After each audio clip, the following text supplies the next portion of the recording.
এবারে কিন্তু আউট হয়ে গেলেন এনামুল হক বিজয়। গত ম্যাচে তো 1 রান করেছিলেন, এই ম্যাচে 0 রানেই তাকে ফিরতে হচ্ছে।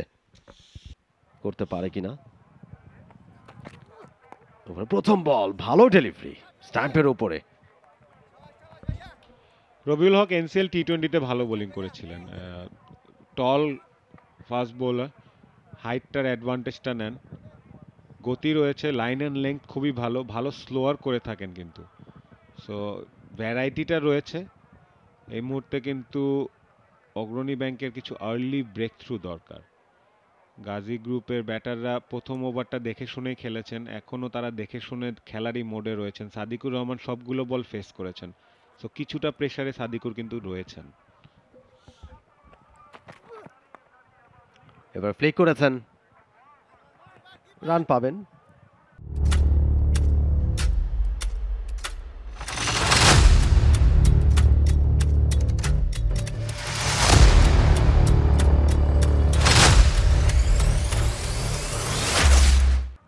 খুব অনায়াসে হেঁটে হেঁটে একটা রান সম্পন্ন করলেন। প্রথমবারের মতো বল ফেস করবেন এনামুল হক বিজয়। 7টি বলই কিন্তু সাদিকুর ফেস করেছিলেন ইনিংসে এ পর্যন্ত। বিজয়ের কথা বলতে হবে, বিজয় কিন্তু একজন প্রলিফিক পারফর্মার, সারা বছর ধরে ডোমেস্টিকে রান করে থাকেন এবং নিজেকে অলওয়েজ কিন্তু একটা স্ট্যান্ডার্ড রেস করে রেখেছেন। নিজের একটা প্রত্যেক সিজনেই কিন্তু একটা 500-600 মতো রান করেন, উইচ ইজ ভেরি গুড। আজকে একটু দায়িত্ব নিয়ে খেলতে হবে।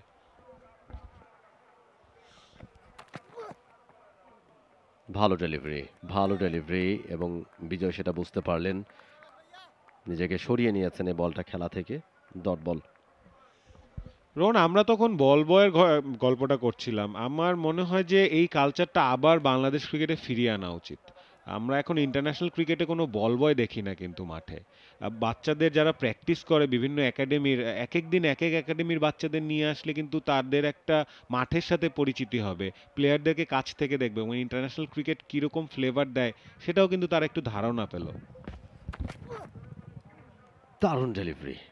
যেই মানে যেটার কথা বলছিলাম শুরুতেই, যে দুই প্রান্ত থেকে অ্যাটাকিং অ্যাপ্রোচটা বজায় রাখতে হবে, এবং সেটা করছেন। এবং আপনি যে কথা বলছিলেন যে আসলে এটা করলে হবে, যেটা আপনি বলছিলেন যে ইন্টারন্যাশনাল একটা ফ্লেভার তারা পাবেন এবং বড় বড় প্লেয়ারদেরকে খুব কাছ থেকে তারা দেখার সুযোগ পাবেন।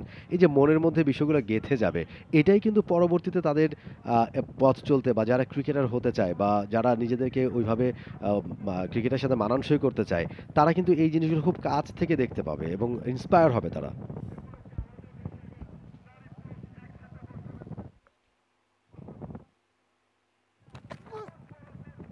এবারে ব্যাট চালিয়েছিলেন, ভাগ্য খুবই ভালো। একটা ছোট্ট একটা সুইং করে বলটা বেরিয়ে গেল। ভাগ্য ভালো এনামুলের যে ব্যাটের বাইরের কানা লেগে যায়নি সেটা। খুব একটা কিন্তু ফুট মুভমেন্ট দেখা যায়নি, দূর থেকেই শটটা খেলতে চেয়েছিলেন।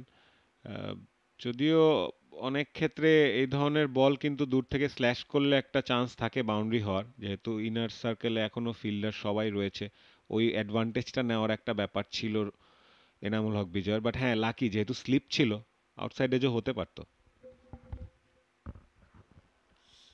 এবারে কিন্তু আউট হয়ে গেলেন এনামুল হক বিজয়। গত ম্যাচে তো 1 রান করেছিলেন, এই ম্যাচে 0 রানেই তাকে ফিরতে হচ্ছে। So disappointing. বিজয় অনেক ডিসঅ্যাপয়েন্টেড হবেন। মারার বল ছিল, ডাউন দ্য লেগ সাইড ছিল, খেলেছিলেনও, কিন্তু সরাসরি ফিল্ডারের হাতে অনেকটা soft dismissal in the end. But যে স্টার্টটা দরকার ছিল অগ্রণী ব্যাংকে, সেটা কিন্তু তারা পেয়ে গিয়েছে। ক্যাপ্টেন এনামুল হক বিজয়ের উইকেটটা তারা নিয়ে নিয়েছে, তাও কোনো রানের খাতা খোলার আগেই।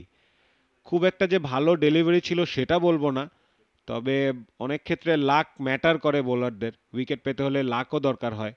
আজকে লাকটা এনামুল হক বিজয়ের সাথে ছিল না, কোনো রান না করেই ফিরে যাচ্ছেন। গাজী গ্রুপ 2 রানে 1 wicket. For more updates, subscribe to our YouTube channel and click on the bell icon. Follow us on Facebook and Instagram.